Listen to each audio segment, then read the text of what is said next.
Welcome to Overcoming Physician Burnout as Health Architects, a series in which we talk about different ways that physicians can approach their clinical work to make it more rewarding and fulfilling. This is Venkatesh Ramnath. Today is episode 23, Control-Alt-De-Stress, 3 Tech Fixes for Burnout. If you prefer reading, I invite you to look at the written post, which also includes embedded links for references. Also a disclosure, I have no conflicts of interest or disclosures regarding the products cited. In past episodes, we've leaned on conceptual attributes of the health architect, from the creation of a new oath and our aspirational myth to the idea of slowing down as a superpower. In this episode, I'm going to shift gears to more practical stuff and give you some targeted, concrete fixes of the health architect approach. Today, we talk about technology. We talked about this in conceptual terms already, especially when it comes to AI, but let's get more basic. Let's discuss 3 essential fixes to our use of technology, specifically when it comes to mitigating burnout. Tech fix number 1. Don't use technology at all. At a time when smartphones, smartwatches, and smart everything invade every corner of our daily lives, technology can be seen as a solution to everything. In medicine, the allure of technology surrounds us in myriad forms like lab tests, imaging modalities, or digital apps. Because it is so ubiquitous and available, the temptation to overuse it can be irresistible. One way to probe our dependence on technology is to consider the opposite scenario. What if technology weren't available to us, as it is the case in many rural areas in the U.S. and in many developing nations? Or, taking it one step further, what would happen if we chose not to use technology even if we could? Well, a few things are likely. You may spend more time at the bedside, performing physical exams, for example, which will lead to family members seeing you showing more visible care through human touch. Or you may not have to wonder how to interpret tests whose clinical relevance is unclear, like a CT scan days after one was already done, or a genetic blood test like Galleri, intended to pick up the presence of cancer in advance, but whose precision is questionable.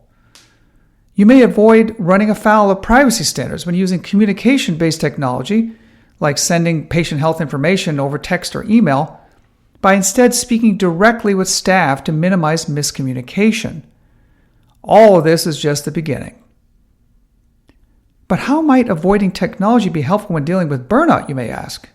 Well, remember that the health architect centers his or her efforts on restoring both agency and human connection as a way through burnout. Minimizing or avoiding technology does that in a few following ways. Number 1, less reliance on technology forces us to talk to people directly. Whether patients, family members, consultants, or nurses, we must now interact with people more directly to explain our clinical plans and rationales. Our connection to others is enhanced in this way. Number 2, avoiding technology forces us to think more about our scientific attitude. No technology is perfect. They all have ranges of precision, accuracy, sensitivity, specificity, and so on. And instead of grabbing for a solution first and asking questions later, we now do the opposite. We've talked about the scientific attitude in previous posts, but in brief, it elevates our attention to the evidence and opens our minds to notice when old evidence is replaced with new evidence.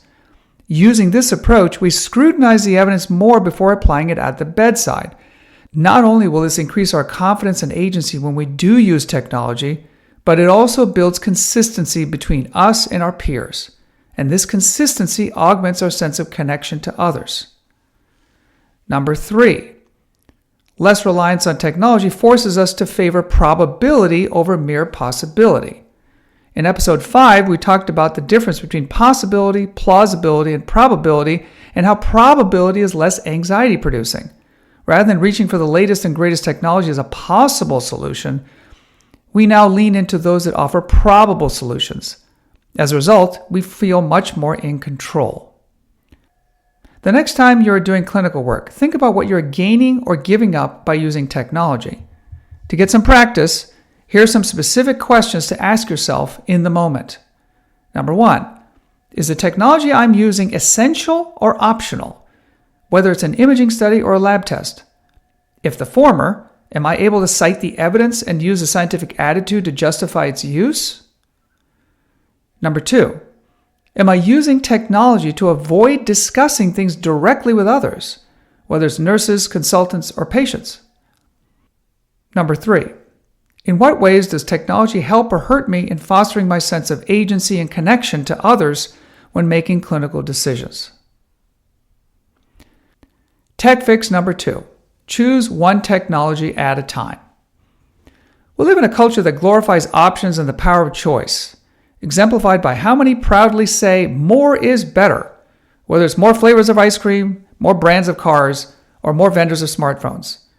In medicine, this has led to more medications in a drug class, more locations to receive care, and more insurance plans.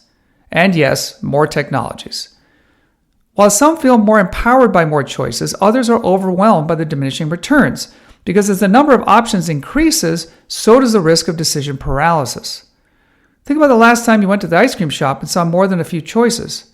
How easy was it to choose?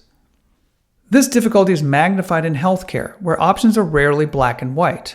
Think about the minute differences between tiered insurance plans, or the nuances between different statin medications or ACE inhibitors. As physicians, too many details to sift through and too many choices to weigh can increase confusion and detract from our sense of agency. This applies to technology in medicine as well, whether it's which wearable sensor to use, which imaging modality to order, or which technology-based intervention to prescribe. To mitigate this erosion of agency, I use a stepwise approach when approaching technology-based options. Using the ice cream example, I ask for one sample at a time rather than all at once. Similarly, in medicine, whenever possible, I often choose one modality at a time. For example, I perform a bedside ultrasound to diagnose a pleural effusion before ordering the chest CT rather than ordering them both. When evaluating for hypothyroidism, I'll order the TSH first before considering a broader thyroid panel at one go. Now, how does this reduce burnout, you ask? Well, using technology in a limited stepwise fashion does the following. First, it increases efficiency. Ordering fewer tests and procedures, and more methodically, especially those with a large turnaround time, expedites the diagnostic and therapeutic process. Our work gets done quicker, and that feels good. Second, it makes differentiating effective from ineffective interventions easier. Choosing one technology at a time allows us to discover which technology makes a difference and which does not, and it allows us to examine underlying cause and effect relationships, all of which increase our sense of competence and agency the next time a similar clinical issue comes up. Third, it reduces our memory load. More tests ordered means more tests to follow up on, which means more time spent checking up on them and more opportunities to miss things. There are countless examples of incomplete or overlooked diagnoses due to crucial test results that were lost in the blizzard of orders, to clinicians and patients' chagrin. Reducing tests means that we can keep track of things more easily, and this also heightens a sense of accomplishment when the necessary ones get done. Fourth, it reduces cognitive load from resolving discrepancies. Every technology has different accuracy and precision. When multiple technologies are used, the burden to resolve inconsistencies escalates. On the other hand, when we use fewer technologies, our dilemmas lessen. Work is simpler. And fifth, it improves our communication with patients. Rather than defensively ordering a battery of tests and a CYA stance, being more methodical about the technology we use makes us more thoughtful when devising strategic care plans. With that clarity comes confidence, and with that increased confidence, our communication is better. I've found that a systemic and methodical approach to ordering tests and interventions is often more reassuring and confidence-inspiring to patients than telling them I ordered a slew of tests to see what they show. So when ordering technology-based tests or interventions, think about the following as some exercises in the moment. Number 1, which ones are must-haves? Which can I wait on or give up? Number 2, can I order technologies one at a time? Number 3, how does this technology fit into my overall care plan? And how easy is it to explain my approach to others, whether patients or colleagues? Number 4, how does it feel to use technologies in a stepwise fashion when it comes to reinforcing your sense of agency and human connection? Tech fix number 3, use technology as a mentor, a coach, or an assistant, not as our replacement. Health architects see technology as a mentor or a coach or an assistant, and for me, that meant not being over-reliant on technology, expecting it to do all my work for me. Instead of asking technology to give me the answer and then move on, I ask it to help me as a personal mentor in my quest to bolster a sense of agency and human connection. As a health architect, some areas where I use technology to help me in this way are the following. First, as a critique of my diagnostic skills. I use a bedside ultrasound, for example, to confirm a pleural effusion that I notice on physical exam or see on a chest x-ray. On the other hand, I use AI to give me additional differential diagnoses I haven't thought of, or to validate the ones I already have. Second, as a reinforcement of Bayesian pre- and post-test probability. Whether an imaging tool, wearable device, or predictive analytics algorithm, I use technology to increase my clinical confidence without discarding what I already know without it. For example, I add a D-dimer test in the diagnosis of pulmonary embolus, not to tell me whether a PE is present or not, but to add to my confidence in certain situations, like when the likelihood is low to begin with. Third, as a strategic relationship building tool. I use the technology of telemedicine, especially the video interface, to connect directly with nurses and staff at the bedside rather than working in isolation. This augments my personal connection to on-site staff even when I'm remote. The point to recognize is that whenever technology is used, the key is striking a balance between using it as a savvy ally while resisting the temptation to let it do everything. If you can find that balance, the following are within reach in the quest to overcome burnout. Number 1, more confidence. Clinical decisions don't just rely on your imperfect memory and inherent cognitive biases. Number 2, feeling more needed and relevant. By using technology thoughtfully and strategically, you ensure that your value remains primary, not secondary to the machine. Number 3, a stronger sense of purpose.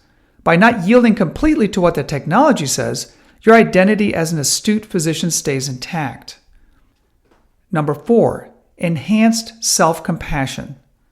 Guilt and shame fade because you don't need to get everything perfect, nor give up all decision-making to the machine. And number 5, stronger human connection. I always frame to patients and their family members how I use technology as a sort of assistant in the clinical workflow, not as the go-to for the answer. For example, I explain how an MRI is a picture that I use to enhance my understanding and connect the dots with other clinical information sources, especially the patient's story. When I do so, attention stays on the patient, and the trust between me and the patients and their families can build. As an exercise, ask yourself the following questions to foster this new mindset of technology as a mentor, coach, or assistant. Number 1, do you use technology to give you the answer? Or do you use it to support or challenge your approach and thinking? Number 2, do you use technology, whether it's an imaging test or AI, to identify areas for your own growth and identity as a physician? Number 3, are you using technology to foster communication and increase trust between you and your patients, their family members, and other staff? These are just some of the ways that health architects restore agency and human connection in the course of the clinical workday. Note that in the questions I asked to reflect upon in the exercises, the last question alludes to how the health architect shifts from a transactional to an experiential approach to clinical work. By using these fixes of the health architect, I hope you will find, as I did, that you can change your experience of clinical work for today and tomorrow. And this is an essential part of the path through burnout. Take-home point.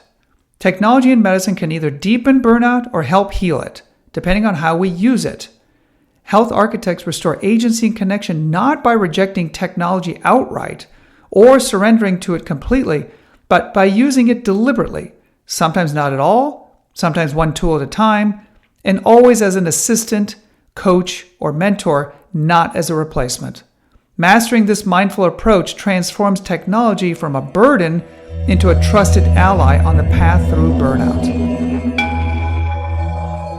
Okay, I hope you enjoyed this episode. If you did, please click like, provide a comment, and share with others. In the next episode, I'll continue with more practical lessons on how to become a health architect, like how to delegate responsibility to improve team-based care. See you then.